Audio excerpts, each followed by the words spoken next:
Bonjour à tous. Eh bien, l'année 2022 s'achève. Elle a été très compliquée. On a quand même le sentiment que 2023 sera un peu meilleur. Et si on voit l'évolution des marchés depuis quelques mois, ben, on a le sentiment justement qu'il commence à se caler sur un scénario un petit peu plus positif, même si l'environnement global reste quand même très incertain. Les espoirs qu'on a se fondent autour de quatre principaux facteurs. Le premier, c'est qu'on a le sentiment que le pic d'inflation est en passe d'être atteint. L'inflation conjoncturelle liée à la réouverture des économies est en train de se résorber, hein. On voit maintenant le coût des frettes maritimes est en train de baisser et tous ces goulets d'étranglement qui étaient liés à la réouverture post-Covid, là aussi, sont en train de se desserrer. Et donc cette inflation conjoncturelle est en train de baisser. Il reste l'inflation structurelle.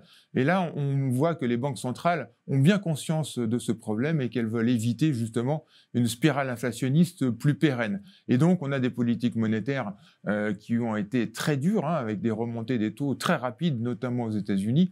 Et cette fois-ci aussi, on a le sentiment que ce combat contre l'inflation va être gagné. Et on voit les dernières statistiques aux États-Unis, l'inflation commence à baisser. Et donc, c'est l'élément positif, premier élément d'espoir pour l'année prochaine, c'est que si on a un pic d'inflation qui se manifeste aux États-Unis et qui arrivera bientôt en zone euro, eh bien, les taux d'intérêt, maintenant, devraient commencer à se stabiliser. On a une bonne visibilité à peu près sur le niveau terminal des taux directeurs aux États-Unis, qui devrait se situer autour de 5% environ durant la première partie de l'année prochaine. Et en zone euro, on va dire autour de 3, 3,5%, là aussi dans le courant de l'année prochaine. Si bien que les marchés ayant beaucoup de visibilité maintenant, on va dire une assez bonne visibilité sur le niveau des taux terminaux monétaires, les taux longs, là aussi, devraient se stabiliser. Alors peut-être qu'ils se sont détendus un petit peu rapidement récemment, hein. On est allé jusqu'à 3,5 sur le 10 ans aux États-Unis, c'est peut-être un peu trop. On pense que le 10 ans américain devrait se stabiliser autour de 4%, on va dire dans la zone 4, 4,5%, et en zone euro, le 10 ans allemand devrait se stabiliser autour de 2,5%. Si bien que, à partir du moment où on a une relative stabilité, une relative visibilité sur les marchés obligataires, eh bien, les marchés vont se focaliser sur, je dirais, l'économie.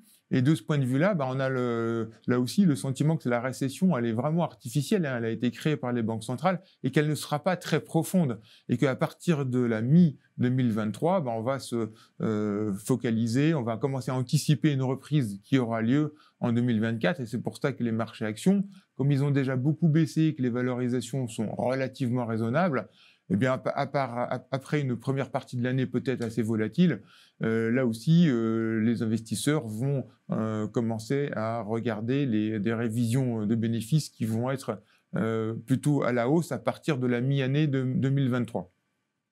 Donc tout ça mis bout à bout, ça nous fait, à notre avis, des marchés actions qui vont se stabiliser, rester un peu volatiles durant la première partie de l'année, mais là, ça donnera des occasions de renforcement, parce que encore une fois, les valorisations ne sont pas trop élevées. Sur les marchés obligataires, comme je le disais, là, peut-être qu'on est allé un petit peu trop vite dans la détente des taux d'intérêt, mais autour de 4, 4,5% sur le 10 ans, on pourra commencer à revenir sur les obligations gouvernementales, mais aussi et surtout sur le crédit, investment grade ou high yield, qui reste dans une optique de rendement très intéressant, qui vont devenir encore plus intéressants au cours des prochaines semaines. Sur les marchés actions, on commencera à revenir dans la baisse.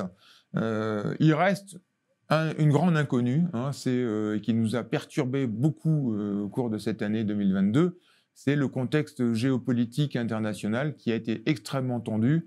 Alors, sur la guerre en Ukraine, très difficile de donner des perspectives, mais enfin, on a quand même le sentiment qu'on a une forme d'enlisement aujourd'hui et que les conditions pourraient être réunies pour qu'on finisse par trouver une sorte de terrain d'entente, puisque les Ukrainiens sont défendus grâce aux armes occidentales, et on est dans une situation aujourd'hui de statu quo qui demande une issue.